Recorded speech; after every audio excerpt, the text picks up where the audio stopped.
জন্য আমি ধন্যবাদ দিতে চাই। আর ধন্যবাদ দিচ্ছে যে ওনার 4 মাস আগে ক্যান্সার ধরা হয়েছে, ক্যান্সার ধরা পড়েছে। তো উনি যে 9 দিন আসছে কন্টিনিউ, 29 তারিখ থেকে 29 তারিখ থেকে আর আজকে 7 জুলাই। তো উনি আসছে 9 দিন আর প্রভুকে আনন্দ করছে। শুনেছে ক্যান্সার হয়েছে, কিন্তু তিনি বিশ্বাস করেন, তিনি জানেন আমার প্রভু অসম্ভবকে সম্ভব করতে পারে।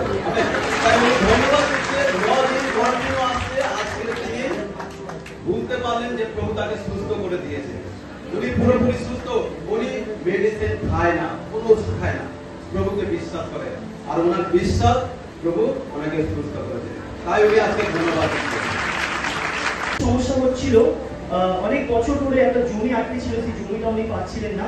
তো এই বৃহস্পতিবার যখন গত বৃহস্পতিবার যখন পেন্টিকস্ট শুরু হয়েছে আর উনি এই স্থানে দাঁড়িয়ে যখন প্রার্থনা করছিলেন, তখন শুক্রবার দিন ওনার ওই জমির সমস্যা ক্লিয়ার হয়ে যায় এবং সেই জমি উনি ফিরে যায়।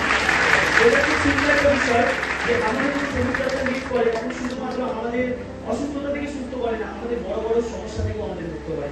তো সেম একই টেস্টিমনি আজকে দিদির জীবনে পূরণ হয়েছে এবং বিশ্বাস করুন এই টেস্টিমনি আপনাদের অনেকের জীবনে পূরণ হতে চলেছে।